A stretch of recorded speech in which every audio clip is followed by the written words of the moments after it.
우여곡절 끝에 축구대표팀을 이끌 사령탑으로 홍명보 감독이 선임됐지만 오히려 잡음이 더 나오고 있습니다.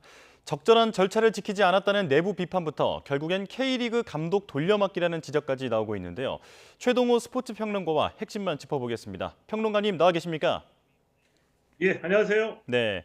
자, 감독 후보를 물색하고 추천하는 전력강화위원회에 참여했던 박주호 위원이 개인 유튜브 방송 중에 홍명보 감독 내정 소식을 듣고 전혀 몰랐다면서 황당해하는 반응을 보이면서 논란이 일고 있습니다. 일단 장면부터 보고 오겠습니다. 지금 홍명보 감독으로 발표됐는데. 어? 진짜로? 아 설마. 야, 잠깐만 끊어봐. 이거 봐.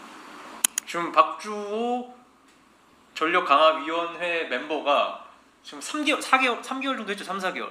3, 4개월 동안 그렇게 한 5개월. 5개월을 네. 했는데 지금 이렇게 그냥 K리그 현직 감독을 딱 내정 뭐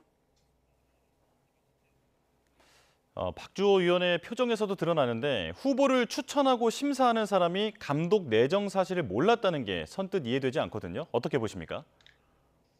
전력강화위원회가 내부에서 토론하고 이 후보들을 정밀 검증하는 분위기가 아니었던 게 지금 밝혀진 거죠. 축구협회 해명으로는 위원들은 후보를 추천할 뿐이고 이 감독을 결정하는 것은 위원장이 한다고 밝혔는데요. 예. 또 이 임생 기술총괄 이사도 그제 기자회견에서 홍명보 감독을 결정한 것은 자신이 혼자 했다라고 말했습니다. 여러 후보들을 추천받고 임생 이사 혼자서 결정했다는 얘기인데 그렇다면은 이 전력강화위원회가 얼마나 후보들을 검증하고 분석했는지에 대해서 의문을 가질 수밖에 없고요. 또 내부에서 소통이 원활하게 이루어지지 않았다라고 볼 수가 있겠죠. 예. 전력강화위원회가 외국인 감독만 100명 들여다봤다고 하는데 저는 그 엉터리라고 생각합니다. 왜냐하면은 만나지도 못할 감독들을 후보에 많이 올려놓았죠. 대표적으로 헤수스 카사스 이라크 대표팀 감독, 현직 이라크 대표팀 감독인데 후보로 추천이 됐습니다. 그리고 이라크 축구협회가 안 된다고 한마디 하니까 후보에서 제외가 됐죠. 자, 이걸 두고서 이 전력강화위원회가 이 검토해서 후보로 추천했다고 할 수 있을까요? 이건 아니라고 보거든요. 이 예. 전력강화위원회에 한마디로 문제가 많았다는 증거가 계속해서 나오고 있는 거죠. 예. 자, 박주호 위원은 지난 5개월이 허무하다는 말까지 했는데요. 이어서 작심한 듯 비판 발언도 쏟아냈습니다. 축구협회가 절차를 지키지 않은 것은 물론 애초부터 한국 감독을 염두에 둔 것 같았다는 얘긴데요. 직접 보고 오겠습니다.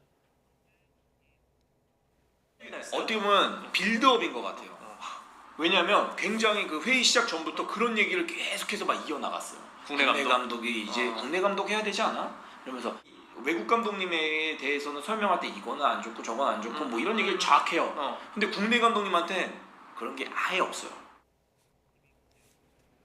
축구협회 측은 체류 기한이 문제가 있거나 소속 협회와의 협의가 제대로 진행되지 않아서 외국인 감독을 영입할 수 없었다라는 입장인데 누구 말이 맞는 겁니까?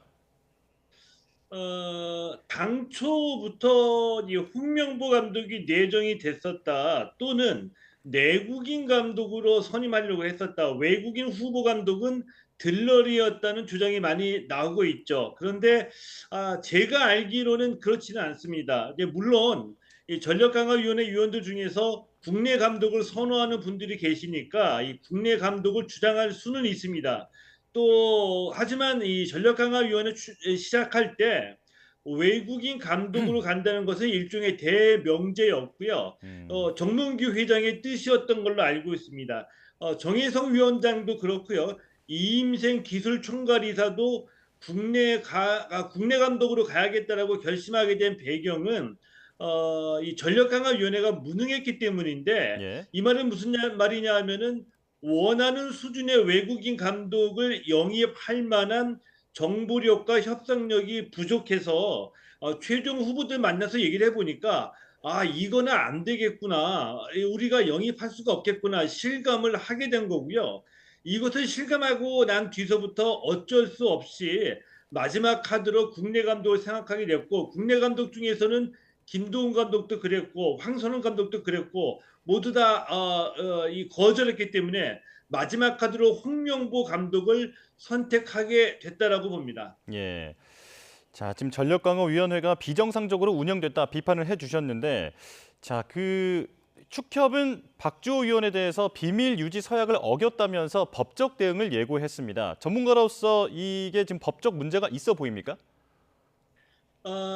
저는 이 법조인이 아니기 때문에 뭐 확실하게 말씀드리기는 힘들지만 예. 개개의 경우 위원회 활동을 하게 되면 첫날 상견례를 하면서 몇 가지 공통적인 일을 하게 되는데요. 그 중에 하나가 서류에 서명을 하게 되는 겁니다. 그 서류 중에 하나가 바로 이제 비밀 유지 서약인데 비밀을 유출했을 경우에 처벌을 감수하겠다는 요지의 이 비밀 유지 서약서이거든요. 이 박주호 의원도 비밀 유지 서약에 서명을 했고요. 이 때문에 박주호 의원도 비밀 유지에 대한 의무와 책임을 져야 되는 것은 사실일 수밖에 없습니다. 다만 박주호 의원이 개인의 이익을 위해서 전력강화위원회의 비밀을 유출한 것이 아니고 공익적 차원으로 비밀을 공개했다고 한다면 조금 좀 더 다른 이 정상을 참작할 만한 여러 가지 사실관계들이 보충이 되겠죠. 알겠습니다. 자, 홍명보 감독이 이끄는 울산 HD의 팬들은 K리그는 대한축구협회의 장난감이 아니다라면서 감독 차출에 강하게 항의했습니다. 자, 사실 이런 잡음이 이전부터 반복되어 왔는데 K리그 감독을 대표팀 감독으로 선임하는 것에 대해서는 어떻게 보십니까? 일단 이 한국 축구가 많이 발전을 했습니다. 지금의 한국 축구 월드컵 16강 수준으로 평가를 하고 있는데요. 예. 한국 축구의 결정적인 터닝 포인트는 2002년 월드컵 4강이죠. 이 월드컵이나 아시안컵 같은 빅 이벤트에서 우리 대표팀이 거두는 성적이 분명히 한국 축구 발전의 원동력이라고 할 수가 있습니다. 자, 그런데 이 대표팀이 해외에 나가서 국제 무대에서 승리할 수 있는 에너지를 얻으려면 이 K리그에서 지속적으로 이 선수들을 수급받을 수 있어야 되거든요. 예. 때문에 K리그와 대표팀의 관계는 불가분이라고 말씀드릴 수가 있는데 가능하면 이 축구협회가 대표팀을 운영하면서 K리그 발전에 최대한 협조를 해야 된다고 봅니다. 하지만 지금은 몇 가지 고려할 사항이 있습니다. 이 클린스만 감독 한 명 잘못 뽑아서 엉망진창이 됐는데요.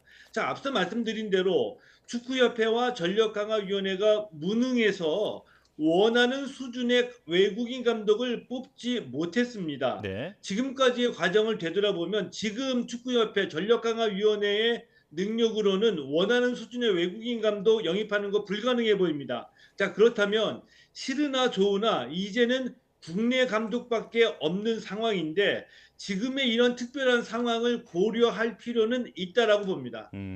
네.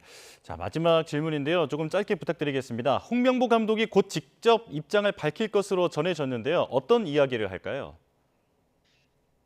자, 우선 홍명보 감독 처음에 사과를 하겠죠. 자신의 울산 HD 남게 때는 자신의 말을 지키지 못했던 것에 대해서 사과를 할 거라고 보고요.